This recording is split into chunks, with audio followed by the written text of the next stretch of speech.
Construite sur la tombe de Saint-Denis, évêque missionnaire mort vers l'an 250, la première église a vu le jour sans doute au 5e siècle et a rencontré très vite une vénération locale qui ne s'est jamais démentie malgré les aléas de la guerre de Cent Ans ou de la Révolution française.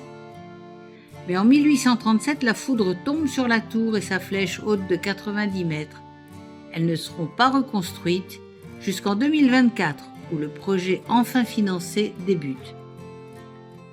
Une fouille archéologique préventive est décidée afin de préserver les éventuels vestiges se trouvant sous la dalle et les fondations qui doivent être renforcées, et la façade sera restaurée. Derrière la palissade et tout autour de la basilique, on a mis à jour une zone funéraire dont les plus anciennes tombes mérovingiennes, datant du 5e au 7e siècle, sont en plâtre coulé et réunies dans une galerie située sous le perron actuel. Du 8e au 15e siècle, soit aux époques carolingienne et capétienne, les cercueils de bois sont inhumés dans un bâtiment construit à la place de la galerie mérovingienne. Ce lieu d'inhumation a donc été actif pendant près de 1000 ans. Ce bâtiment sera détruit en 1810 sans documentation, la trace archéologique en est perdue. Les derniers sondages seront faits en 1847 par Viollet-le-Duc, mais les travaux ne seront pas réalisés.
La tradition raconte que l'évêque Denis, chargé d'évangéliser la Gaule, fut martyrisé et décapité par les Romains en l'an 250. Une église fut bâtie à l'emplacement de sa tombe et nombre d'aristocrates francs, dont la reine Arégonde, belle-fille de Clovis en l'an 580, se font inhumer dans l'abbatiale sous la protection du saint. Au IXe siècle, l'abbé Hilduin de Saint-Denis réécrit la vie du saint en y incorporant quelques récits et légendes anciens, dont la céphalophorie, dans le but de légitimer la garde de la dépouille du saint par les pères de l'abbaye et de rendre impossible son déplacement éventuel. On raconte donc que l'évêque ayant la tête tranchée par les Romains, à l'emplacement de l'actuel Montmartre, se baisse pour la ramasser et marche vers le nord en récitant des prières pour aller s'effondrer à Catuliacus, l'actuel Saint-Denis, lieu qu'il a choisi lui-même pour sa sépulture. Et de fait, 43 rois, 32 reines et une dizaine de serviteurs de la monarchie s'y feront inhumer. Elle devient peu à peu le plus important ensemble en Europe de sculptures funéraires réalisées du XIIe au XVIe siècle. Ce rôle de nécropole royale lui vaut d'être surnommé par un chroniqueur du XIIIe siècle le cimetière aux rois.